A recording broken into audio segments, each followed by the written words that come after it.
अस्सलामुअलैकुम जनाब एसएसपी साहब। जनाब ये मेरी कोस्टर पुलिस वाले जो है ना, फ्लैट के पीछे पार्किंग में खड़ी हुई थी, वहाँ से धक्का देके रोड पे ले आए और सर ये रास्ते बंद करने के लिए इस्तेमाल कर रहे हैं।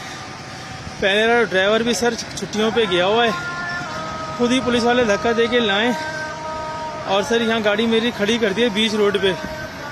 सर मैं बहुत परेशान हो गया हूँ, रोड के बीच के मामलात हो गए सर। अब मेरे तो वालिद भी नहीं है, मैं बड़ा परेशान हूँ। और मैं गया एसएचओ साहब के पास, तो एसएचओ साहब ने अर्ज़ किया, बरोही मोहम्मद नवाज बरोही उनका नाम है, सर सैयद टाउन के एसएचओ हैं। कहने लगे जी मुझे एसएसपी राव असलम साहब के आर्डर हैं, इसलिए रास्ता आपका ब्लॉक करेंगे हम गाड़ी से। सर मैं गरीब आदमी हूँ, इनको कोई बैरल या कोई और डंडे वगैरह दे दें प्लीज़ प्लीज़, मेरी ये गाड़ी वहाँ से मूव करवा दें। नवाज बरोही साहब को कह देंगे ये गाड़ी रास्ते से हटा दें। सर मेरी यही रोज़ी रोटी है, मैं इसी पे सरवाइव करता हूँ। इन हालात के अंदर मज़ीद परेशान हो गया हूँ। पहले घर में छुप के बैठा हुआ था, अब रोड पे खड़ा हूँ सर अजानें हो रही हैं, प्लीज़ मेरी गाड़ी को एक साइड करवा दें। जब पुलिस रोड पे होगी तो इंशाल्लाह लोग वैसे नहीं आएंगे जाएंगे। सर मेरी मदद कीजिए। पाकिस्तान जिंदाबाद।